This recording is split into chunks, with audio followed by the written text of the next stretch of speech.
As you know, Gareth Jones on Speed often starts with a sketch in the news style, news belch or something like that. And I thought I'd write a sketch for today's show about how complicated Audi's model naming strategy nomenclature is. Never mind that other thing that they do where they sell a car based on its power output rather than its capacity. And all that's changed, and then it changed back, and then it was so complicated I was actually unable to write a sketch about it. It's a joke!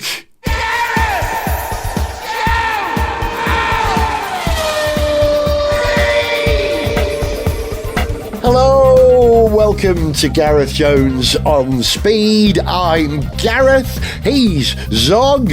Hello. He's Alex. Hi. And Zog and I both hate Alex. Well, that's a little harsh, but... We are envious of Alex. Or is it jealous? What's the word, Zog? Which is correct? Envious. Jealous and envious, so I think let's go with both. Okay. Much for muchness at that point, I think. Because you went to Dakar.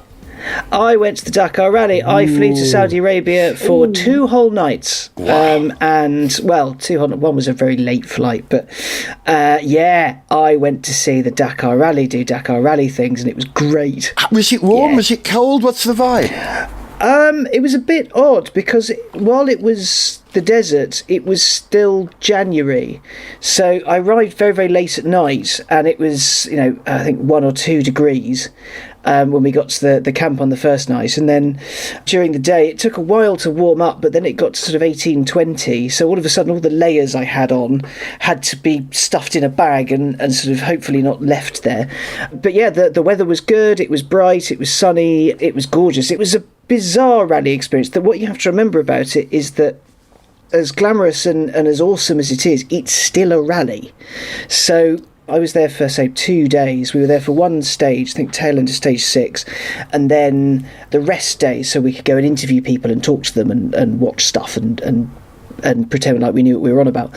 But so when you get to the stage, there's lots of lovely noises, but they are few and far between. So a motorcycle will go past and you're just going, wow, what's that? And as soon as it was there, it was gone.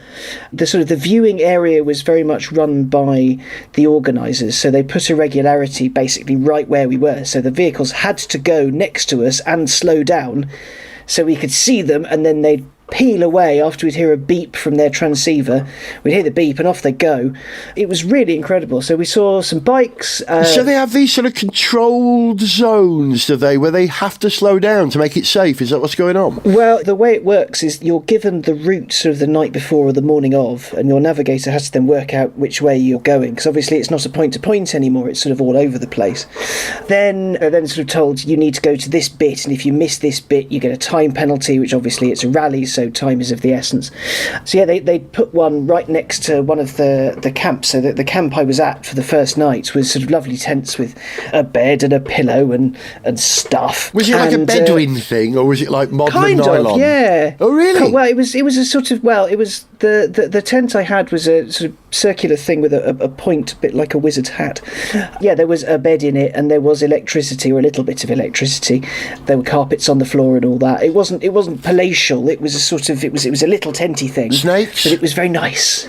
Pardon? Snakes? None that I could see. Phew. It was too cold to see that anyway. Cold snakes. That's even worse than a hot snake. That was I a don't knob like the gag, snake. Gareth. It was a knob gag. Oh, sorry, I missed that. I'd gone down my irrational fear of snakes there, you see, and that's all I could see in that part of the conversation. Sorry, I missed that. Who doesn't love a knob gag? How did the Ford Raptor sound? Epic, really, really good, because it was the one with the 5-litre V8, so it just sounded naughty. Yeah. It was really, really naughty. This enormous, like, brappy explosion of noise, and of course it's so big. It was vast. I managed to catch a Raptor, a very poorly Mini. I managed to see 2 of the Sand Riders, which was great. Hooray. They looked mega. Yeah. Weird, even compared to all of the T1s that we did see, it looks a bit odd because it's such a bizarre shape thing. What else see? A bunch of bikes. Didn't see any of the classic stuff on the stage, but did back in the bivouac. I think you just watch these things go quiet, quiet, quiet, beep. It was mega. Oh, I was there with you every moment there, visualising it. And it was a memorable race or a historic race because this is the first time that a local has won the race. The winner... Yazid Mohammed Al-Raji. ...was a Saudi driver for the first time. Oh, really? Wrapped up in Saudi. So much like Le Mans, the best place to watch it isn't Le Mans. It isn't the desert, because there was no signal, really. There was some, but not loads. And then while we were there at kind of the halfway point. So by the time I'd gotten back to the UK, I was actually on another job in Norway, driving a snowplow when it was ending. So I managed to miss some of the results. But the thing that I always take from these is that it's not necessarily... I know it's not the winning that counts. The results don't quite mean as much. It's going to see the people and talk to them and learn about how it all works. So we see the cars, which do mega stuff, and some of the official photography is just insane, absolutely mega. I was there with my camera doing my best, but we were there for one stage for half a day, and then we sodded off into the desert to play with Ford Raptors, which was excellent fun. For events like the Dakar and like Le Mans, which are not exactly one-off events. They may be part of a season, they may be part of a series of some kind, but they are special, unique events that have a particular character. With events like that, it is more of an event, an occasion, particularly for fans. It's the thing that we care a little bit less about who actually wins it, and we care more that it happens, that it exists, and that, that it's happening, so I totally get that. One of the most fascinating things about it is the bivouac. So at the end of the stage, all the cars that you don't have like a Ford land on one part of a city, and there's this sort of massive Parc Fermé, which is a 3,000 person city that moves from place to place, where everyone has their own bit. And so as we were there on the second day, that was the rest day. Towards the end of the day, the teams were deconstructing their tents and putting them onto their trucks to go to the next bivouac for the end of the next stage. And it was fascinating because it's this sort of monument to engineering and competition. Everyone's got their own stuff going on, and logistics. Everyone's got their own stuff going on, but they're more than happy to have a chat, indulge you. So, there were some people working on a Citroen 2CV, this bright pink thing. They called it Dakar, which was great. I am retrospectively making that my favourite car in the Dakar. Yes. Tell you what, I'll send you that as a picture for the pod. Please do. It was this bright pink thing, and they were just working on it, and people wandering up saying, "Oh, hello, who are you?" There was a 959 replica we found out. It's not an actual 959, but it's done up as is. In the Rothmans and one of colours. my colleagues managed to find them and have a chat, and then she got a ride in it, and the bloke was saying, "Well, me and my wife do it. It's quite good fun. We've got the team. It's great. It's a giggle." People don't do it. They do it to win, but they also do it to say that they've done it. Exactly. It's like running at Le Mans. To complete the thing. Yeah. Like they've done Dakar. So I was there with Ford. I was chatting with team principal there. His whole thing was like, when it comes to Rally Raid, obviously the cars that are still in, it's a double points thing. So the ones that are still in, or the top two, are going to be the ones they'll campaign with for the rest of the season, which means no more Carlos Sainz. Yeah. This is the WRRC. They call it the WR2C, don't they? The World Rally Raid Championship. Yeah, but it's like Le Mans. If you're going to go for a podium, you want to win it here. You want to win this one to say you've won the Dakar Rally. Just seeing how they all worked. So at the end of the stage day we were at, we drove into the bivouac, and when we got there, two of the three remaining cars, one of them was still out, were in bits. There was sort of nothing to them. They were a skeleton. All the bodywork was off. All the bits that were broken or needed replacing were off, and they essentially, the cars got in and they were reduced to their constituent parts very quickly, so they could replace things and they could fix things and they could test things. And Ford has these Fox shocks, so they had people from Fox over who were able to rebuild or maintain them or make sure they're okay and get all this data from them. The most fascinating thing, and I know a lot of people say it, I was chatting with another one of the Ford chaps who is sort of there making sure that Ford Performance and the off-road arm is looked after properly. That's his job. And I was asked, what is the point of this? Why are you doing this? And it's partly, a Ford Motorsport offensive. Obviously this week they've announced, or last week they announced that Ford is returning to hypercar with the GT, which is great. If you ever wondered what that Mark II of the new Ford GT was going to be, heard a rumour that it was going to be a hypercar about 3 years ago, so finally they've pulled the trigger. I'm not sure it's going to be that, by the way. I'm pretty sure it's going to be the LMDH class car, which will be a stock chassis, probably built by Orica. I think it might look a bit like a Ford GT, but it will be the LMDH rules, not the LM. So not a proper one. IMSA rules, not WEC, I think. Anyway. And I was like, so what is it? Well, partly because, we want to do it, but also it's like we want to get something out of it. Anything we do, we get something out of. So with the Mustangs at Le Mans, of course, they learn stuff that goes in customer programs. There's endurance bits that go through it. And he was saying, this is the most challenging off-road run you'll ever do. And our Raptors are Raptors. They are designed to go off-road as quickly as possible. So there is, he said, a chance that we'll learn something here that will end up on a road car in 18 months, 2 years' time. I say road car, a rock car, I guess. Because these things throw up challenges, and they throw up so many different things. If this is subjected to that for so long, then that'll start getting loose. Okay, we can sort of condense this down and make it an affordable thing to put on a road car. So it was very, very cool. Some of the challenges they have. So chatting with Ford, I was asking, when do you stop? When's bedtime? Actually, I'm the bedtime police. I have to go in and tell people you need to go to bed because you're driving in the morning 600 kilometres or 200 kilometres, 300, however, to get the team to where they need to be. They made sure that their tents that all the crew sleep in are on the top of their vans, because if there's rain, you get flooded tents, you get miserable engineers. That's not good. They've got people preparing proper food that's nutritionally balanced, not just Mars bars and cream eggs, sadly.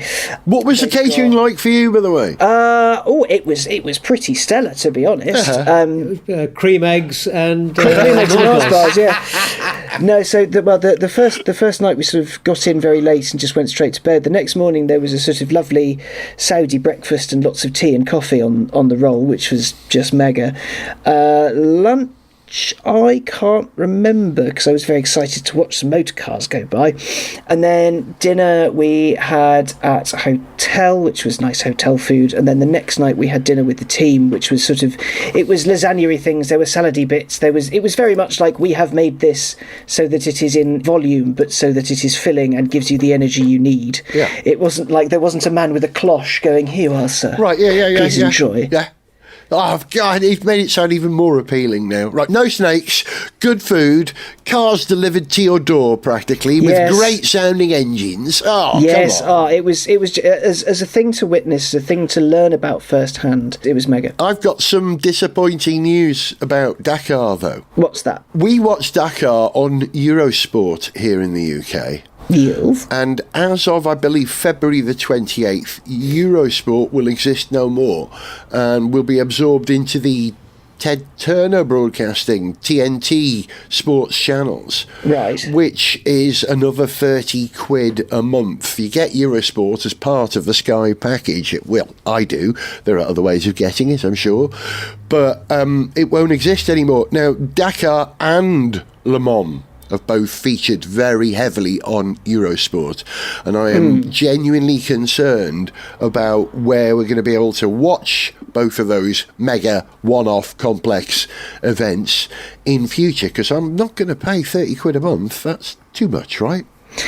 I mean, it's a lot for 2 races a year. Yeah. And then all of a sudden they'll wonder where their viewers have gone and go, "Oh, no one's watching it, then why should we bother with it?" Yeah. And then they'll ditch it, and then someone else will pick it up. So you'll be fine. Let's hope so. I wonder where, though. Let's hope who could take it. Anyway, that's a whole other conversation. Alex, we still hate you, but slightly less for sharing your joy of the experience at Dakar with us. That was just... Honestly, there. It was an absolutely wonderful, spellbinding thing to be able to witness.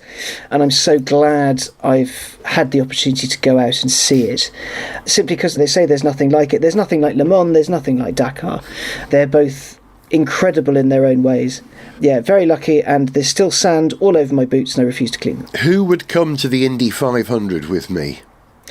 Ooh, that would be fun. Oh, could be up for that. Yeah, we'd like that, wouldn't we? I really want to go to the Indy Please. 500. But that's a whole other conversation. Zog, what's been occupying your mind recently, Blood? Well, on the racing front, what's been happening to Lewis Hamilton? He's been testing at Barcelona behind closed doors. This is one of the pre-season and pre-other testing that Ferrari are doing to get Lewis acclimatised to the team and how they work. And yeah, he had a crash at Barcelona. So what do we think? Is that a bad sign for this season? Are we suddenly less confident that Lewis is going to be doing terrific things with the Scuderia?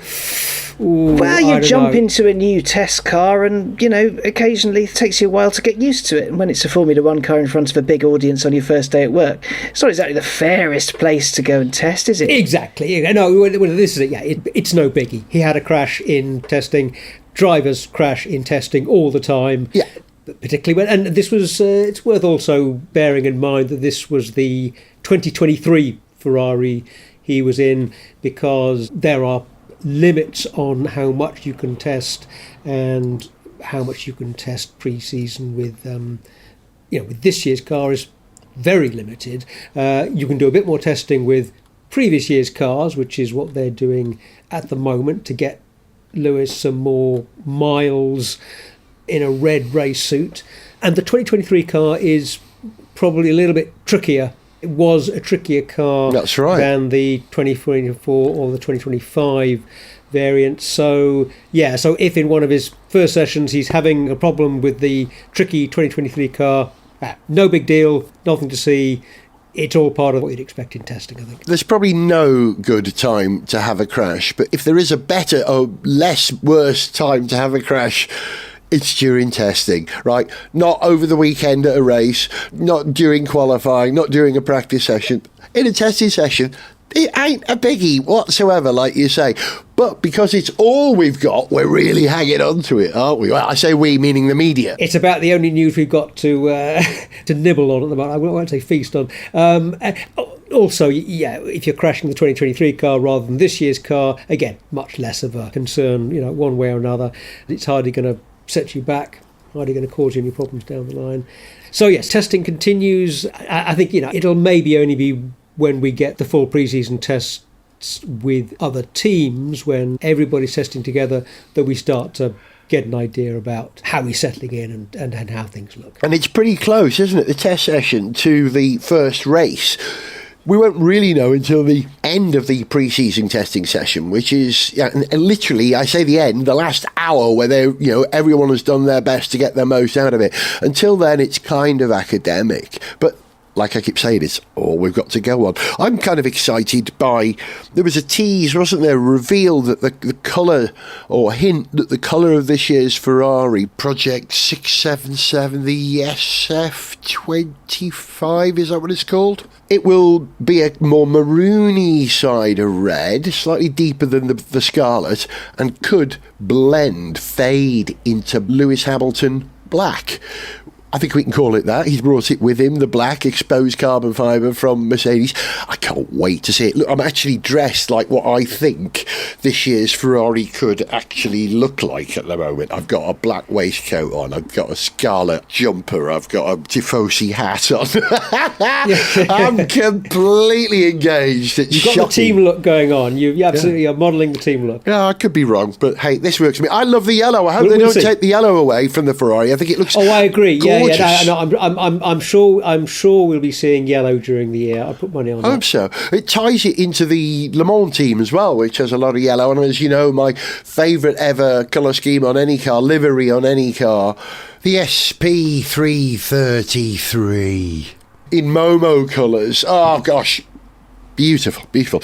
Yeah, sorry, I went into one about colours there, but yeah, we're still confident it's going to be okay, because even, 97% Lewis Hamilton is probably good enough to win your races in a good car, yeah?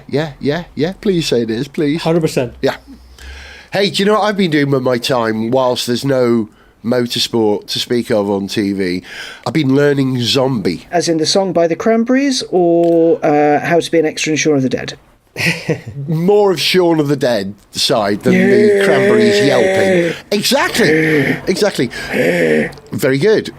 Which is Zombie for I Want to Chew Your Brains. Yeah.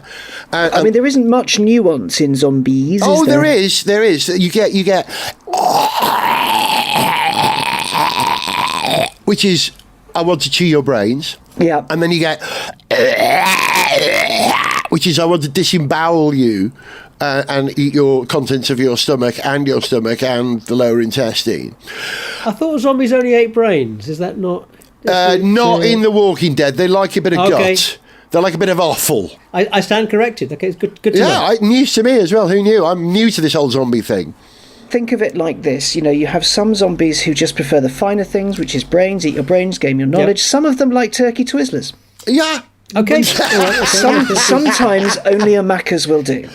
Okay, I hear you. Because I missed The Walking Dead in its entirety when it's happened. I've now watched 9 of the 11 seasons of The Walking Dead in about a month. I am stomping through it. I'm loving it. But what I'm really enjoying in it are the cars, because it's post-apocalyptic, so there's loads of cars tattered around the place that they are able to hotwire easily and drive away from the zombies or use to mow down zombies. Or my favourite one is when they tied a piece of kind of piano wire or wire rope between 2 cars and drove forward through a herd of zombies and basically cheese sliced them through the middle. It's a terrible series. But the cars, I love the cars. You see, they drive around in stuff like a Chevy Caprice or a Crown Victoria, you know, the standard police car. Yeah. Or Chevy Suburban. There's a guy who runs a farm at some point. He's got a real, must be 1970 Chevy Suburban, which is just as big as the state itself. And you can almost smell. You've been to America in the summer, both of you, right? You've driven rental cars. You've been in old cars in the summer. You can almost smell the way that the heat cooks all the vinyl and dries all the leather and evaporates all the grease of the doors and the creak those doors make every time an American car door opens. It makes this creak sound. I love that. And it reminded me of something because I was car spotting all the junk cars left lying around. You go, oh my God, there's a Pontiac Fiero. Oh my gosh. You know, I remember back in the very early days, the first 12 months when I moved to London, 1981 to 83, I used to read Car and Driver, the American car magazine. Alex, you've written for Road and Track, haven't you? I have indeed. The great rivals of Car and Driver. I have to admit, I was more Car and Driver than Road and Track. And now owned by the same company. Is that right? I didn't know They're that. now Hearst, yeah. Wow.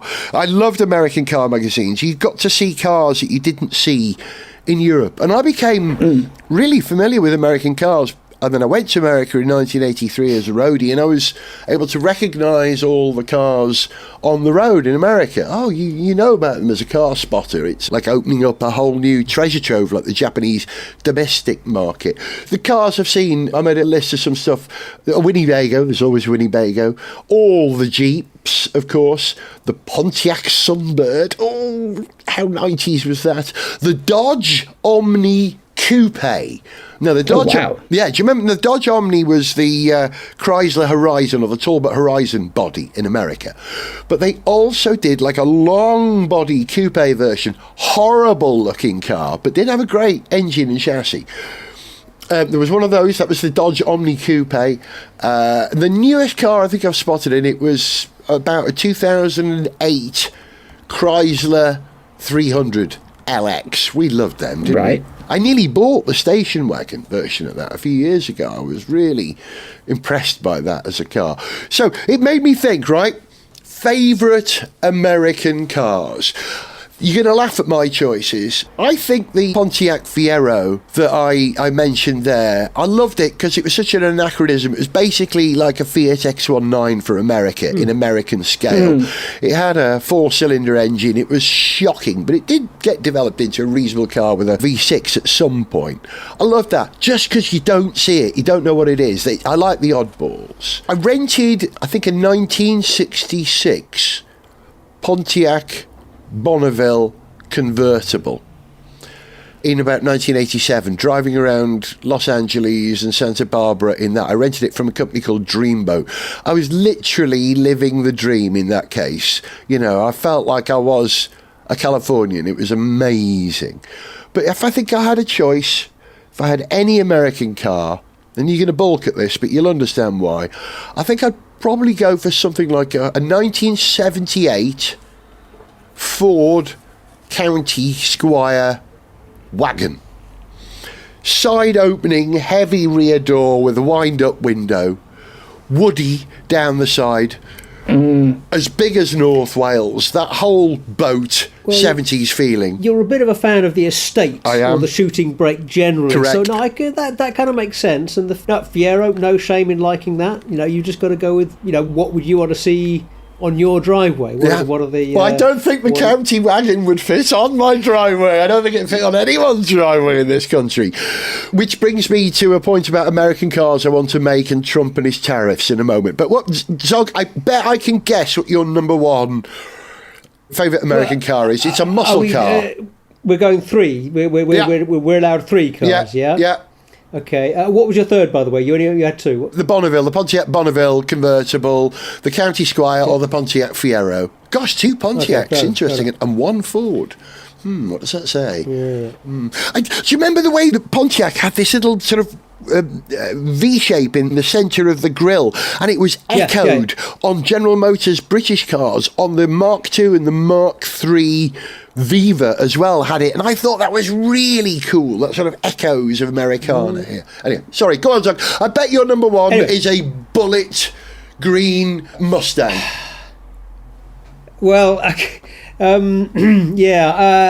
a yes then. Yeah. Okay. No, my three. Yeah. That was going to be second on my list, but as you've identified, Ford Mustang. I mean, come on, it's just such a wonderful evocation of the American dream on the road, of the muscle car. And if I say Ford Mustang, I've got quite a few Mustangs to choose from. That's the other thing. Oh yeah, it's a panoply, isn't it? Yeah. Although I'd go for the Shelby GT350. Obviously be the one to have. But it's a really fabulous bit of affordable, attainable performance. It's it's a blue collar car. Yeah, a long-lived, epic, iconic, attainable performance car.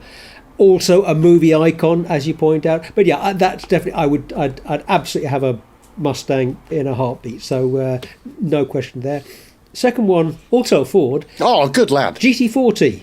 Oh, of course. Is it an American car though? How can I not? Okay, look, hey, it's got a Ford badge on it. It's an American car. The later ones were more American than the Mark I and Mark II. Yeah, that's true. Sure. But I'll just have one of those. One of those. Well, I'll have one of the Le Mans winning GT40s, if I may. Let's just not mess about.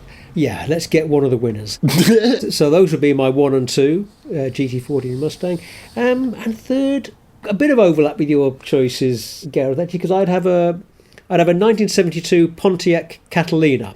That's my third favourite American Hang on, car. What's the Catalina? Very specific. It's a big convertible. Right. Which I have an affection for because that's the car that I drove around the States with Stevie and Emma and Cole years ago. I actually bought one for the trip from some guy in Seattle. And so it's, I guess, a fairly unremarkable, a fairly typical early 70s big American convertible, fairly generic. Got a lot of V8 cruising fun, I'm looking at a picture of one now. That's so similar to the Bonneville in many ways that I was talking about. What a piece of Americana at its most obese, and I don't mean that as an insult. And quite affordable also, a bit of a bargain. So, those are my three. Oh. And it was interesting. I only realised, having picked them, I thought, it's interesting, two Fords in there. That is, but that's appropriate. Good lad. Alex, you got favourite American car or three? Oh, I've got a few. I'd like to kick off with the Pontiac Solstice. Oh, that was the Opel GT in Europe, I remember. Yes. A little two-seater. From what year? 90-something? No, it was, 2006? Wow. Something like that. What would it be? I want the coupe, please, because it looks a lot cooler. They didn't make many of them because Pontiac was just going to die. It was a bit naff. But I love the look of it. I really love the look of that thing. It's very sweet, very cute. It's a sort of sports car for the sake of being a sports car. Yeah. That didn't really hit with the American audience because it wasn't massive and it didn't have big brash V8s or anything like that, but it was very, very cool. Yeah, it was a 2-litre 4-pot. I think there might have been a V6, I'm not sure. 2-litre 4-pot, Probably would have been. 260 horsepower. Pontiac, what was their V6? It would be the same engine that was in the Cavalier or the Ascona or the whatever it was called at that point. Oh no, sorry, there was no V6. It was a 2.4 inline Really? 4 or a 2-litre turbo. So 2-litre turbo, please. Thank you. Wow, lightweight, super lightweight, wasn't it? No wonder it didn't do very well. Ever so pretty. Very, very pretty thing. I really liked it. And curiously, Alex, Zog and I, we've all chosen a Pontiac. Wow. Yeah, intriguing. Because they're cool. Sorry, Alex, go on. What else would I have? I would. So I'm having a bit of a toss-up in my tiny brain. I'd quite like a Cobra, thanks. Oh, well, you would, wouldn't you? Years ago, I met a man called Lynn Park, whose name is Mr. Cobra. That's an incredible coincidence. I met him at Pebble Beach, and we went to his house. And his house is sort of one of those nice detached things somewhere in deepest, darkest California. And then you can't see anything. As you walk past it, there's a garage, big American garage, so the size of a house. And then it goes double wide. And on one side is sort of an old 1930s thing, an old, a sort of really ratty Cobra from the 70s. It's like when no one wanted them, they just painted them with emulsion or whatever, and it was really nasty. And then the other garage had something like 15, 16, maybe even 20 lined up in 3 rows, including one of 5 drag Cobras, which he started up. Oh, wow. Yeah, here's the man you go to if you want a Cobra. So he was saying, oh yeah, various high-end collectors have gone via me to find the Cobra that they want, or maybe I've got one that they want. You know, he's got them anywhere from ratty as they come to the most incredible. There's one that's like, I think it's called Dirtbag, which is patinaed to death. And it's just amazing. It was so I think cool. a Cobra called Dirtbag sounds like a fabulous proposition. I'm just a teenage Cobra enthusiast, baby. He was a very, very cool man. Wow, good choice. How do we forget the Cobra or the Cobra? Cobra, if you're American, right? Well, It was on my British. short list, but sort of. Sort of British, but sort of not. And what else do I want? I want something sort of sensible, or do I want a Chevy Camaro? Oh, which Camaro, though? Come on. Do I want a Ford Flex or do I want a Camaro? Camaros, I can definitely see the appeal of the Camaro. Yeah. I went to Disneyland in a Camaro once. It was one of the most American things I've ever done in my life. The original Shape 60s one, but also the sort of retro-styled one from 2004, because it came with that Transformers thing. It had a big dirty V8 and it was basically a saloon underneath. I drove one in the UK in 2000. It was a Holden underneath, wasn't it? I think. Yes, yeah. That's the one. It's also a Pontiac G8 underneath, so that was their sort of saloon thing. And it's just big and lazy and wide and plasticky and tacky, and it's like a Mustang, but people don't quite know what it is. Which I kind of prefer. I do love a Mustang. They're mega things, but yeah, it's like the secret club of Americana. Everyone knows a Mustang. Very few people know a Camaro. So that, please, that's my 3-car lineup. Yeah. The reason I ask you this is that there have been some remarkable American cars over the years. And I'm talking about this because Trump, you've heard of him, said something this week. Europe, they don't buy our cars, they don't do this, they don't do that. Yeah, we don't buy American cars because American cars are almost exclusively tailored for the US market and don't meet European safety, emissions needs, let alone size needs, despite America continually downsizing. But all the smaller cars in America are non-American. Well, they're probably multinationals built in America. I'm thinking of like Honda, who build in America. They build more cars in America than Japan, in fact, Honda. But American cars, okay, what are the biggest selling American cars in Britain at the moment? What comes to mind without looking it up? As in cars built by companies with their headquarters in America, or cars built in America? Let's discuss both. Because otherwise, if in that case, we've got basically the Ford Puma, and that's kind of it, because GM doesn't own much over here anymore. Yeah. Which is selling immensely well because it's a Fiesta on stilts and it's an SUV that isn't really an SUV, whatever. Built in Romania? Something like that. Yeah. But GM, all of the GM stuff is now Stellantis, isn't it? Yeah. Vauxhall's now Stellantis, which correct. isn't... And Jeep is Stellantis? Yeah, correct. Yeah. So is Stellantis American or is it Europe? I don't know. They're dominated by Italy, aren't they? By Fiat, by the EU, but they do own everything in America now. Let's say everything. Dodge and Chrysler and Jeep. And it's Fiat and Peugeot, basically. Well, do you know what the biggest selling American car in Britain is? Hang on, before we do that, I mean, if we're talking sort of American market car rather than American-owned car, are we talking American market rather than owned? Anything imported from America, sold in Britain. I mean, I'd guess something like maybe the Ford Explorer, maybe. Just got seen a couple of them around. The European EV Ford Explorer is built in Cologne, I believe. Cologne. Ah, right. Yeah, the Ford electric assembly place there, as is the Capri.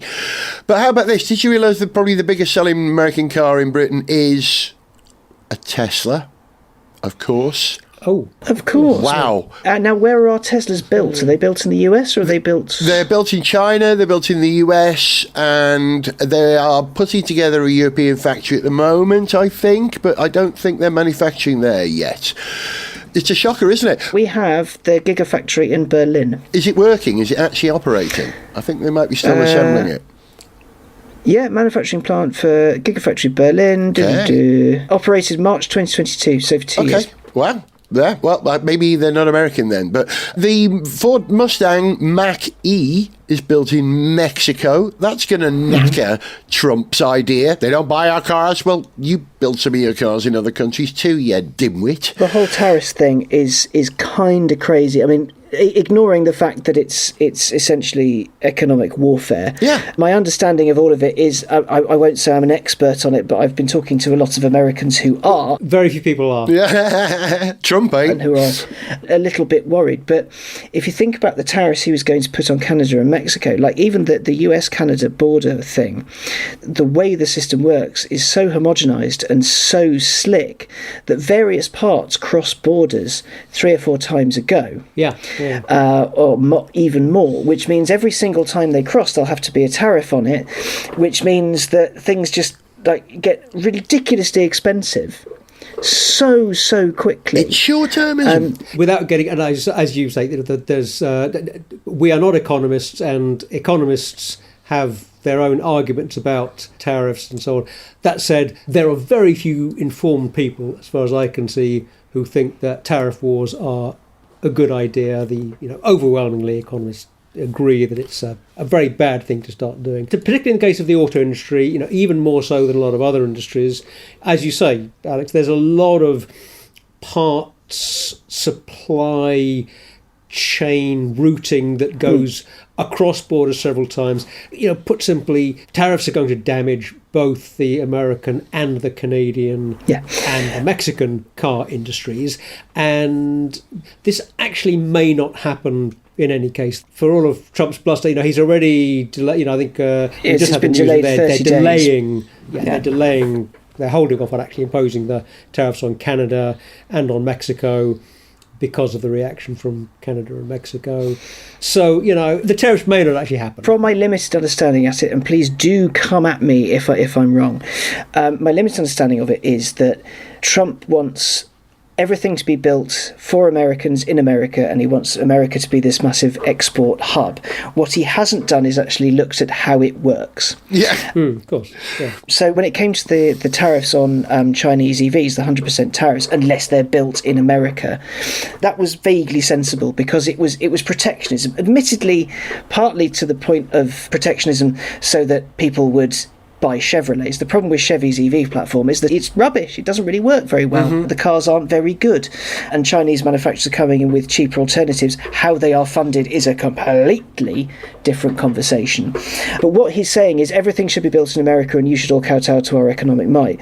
But he hasn't actually looked at how it works for any of it. There are manufacturers who are like non-US manufacturers who have huge factories there. Like BMW has a massive factory in North Carolina. I've been there. It's great. Spartanburg. And Mercedes build in Alabama, don't they? Mercedes have a facility. Mazda build in Flat Rock, Michigan. Honda, Toyota are all over America, as well as Canada. Nissan build in the United States and Mexico. Look, there's all these spots, but I get what he wants, but I don't think he's used to people saying, but that's not how this works. That's how it actually It's works. not how any of this works.